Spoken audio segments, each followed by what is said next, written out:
रूस के सैन्य एयरबेस पर यूक्रेनी हमला। वोरोनिश में यूक्रेनी ड्रोन से अटैक किया गया है।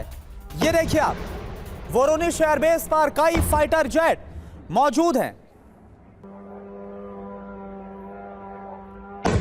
तो ये तस्वीरें आपके सामने हैं रूस के सैन्य एयरबेस पर यूक्रेन अटैक की तस्वीरें आप देख पा रहे हैं। वोरोनिश पर, जहां पर सैन्य अड्डा है, वहां पर हमला किया गया है।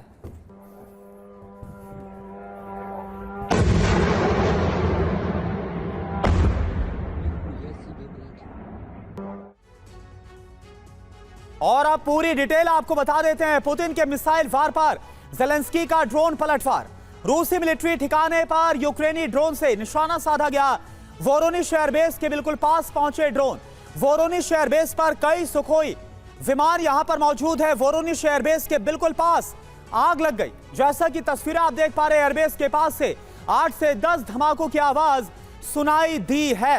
तो युद्ध और ज्यादा प्रचंड और विध्वंसक हो गया। हमारे साथ जो खास मेहमान जुड़े, इस पर और ज्यादा बातचीत करते major general Ajay Chaturvedi sir इस वक्त हमारे साथ जुड़े हुए। सर, आपका बहुत बहुत स्वागत है। और ब्रिगेडियर विनोद दत्ता सर इस वक्त हमारे साथ जुड़े हैं। सबसे पहले अजय सर, मैं आपके पास आना चाहूंगा, क्या लग रहा है आपको सर, क्योंकि हमने देखा कि कैसे डोनाल्ड ट्रंप एक तरफ पुतिन से बात करते हैं, फिर ज़ेलेंस्की से बात करते हैं, युद्ध को खत्म करने की कोशिश कर रहे हैं, लेकिन बीते 3 दिन से हमले और तेज हो गए। ये इंडिकेशन क्या लग रहा है आपको?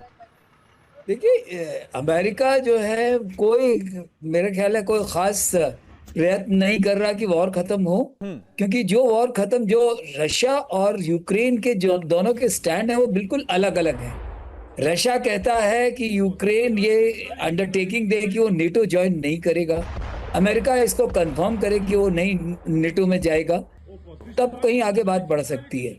लेकिन ना तो यूक्रेन तैयार है इसके लिए, ना अमेरिका इसके लिए तैयार है।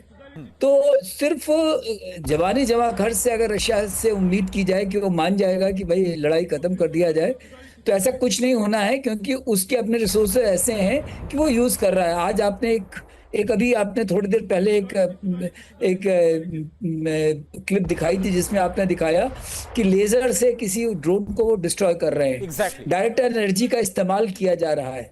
तो ये जिस दिन अगर पूरी तरह से इनका प्रयत्न सक्सेसफुल हो गया, तो all these drone attacks will be null and void, वो आगे काम नहीं करेंगे। तो ये जो चीज है, ये मेरे ख्याल में अमेरिकन अपने हथियार बेचने की तैयारी में ही लगे रहते हैं।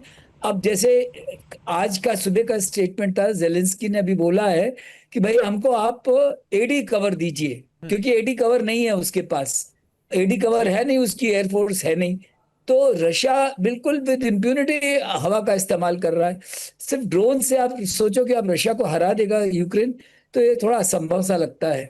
तो मुझे लग रहा है कि ये बहुत पिटेबल कंडीशन होती जा रही है यूक्रेन की, और यूक्रेन को इसके बारे में सोचना चाहिए किस तरीके से वो इसमें से निकल सके। एंड इनको एक लॉन्ग टर्म स्ट्रैटेजी पे काम करना पड़ेगा, जिससे कि उनकी इज्जत भी बची रहे और साथ ही रशिया के जो एप्रीहेंशंस हैं वो भी एड्रेस हो सके। अब ये उम्मीद करना कि डॉनबास को रशिया छोड़ देगा, तो मुझे तो नहीं लगता, क्योंकि डॉनबास इसलिए उसको जरूरी है क्योंकि उसके जो मिनरल्स वगैरह हैं उसपे उसका बहुत, जिसको कहते हैं कि वो उसपे वो इसलिए उसको छोड़े छाड़ेगा नहीं। यानी सर कुल मिलाकर यह है कि जो ज़ेलेंस्की है वो चाहते हैं कि अपनी टेरिटरी वापस ले, और पुतिन देना नहीं चाहते। तो ऐसे में युद्ध कब खत्म होगा, कैसे खत्म होगा, ये रास्ता सूझता हुआ नजर नहीं आ रहा है।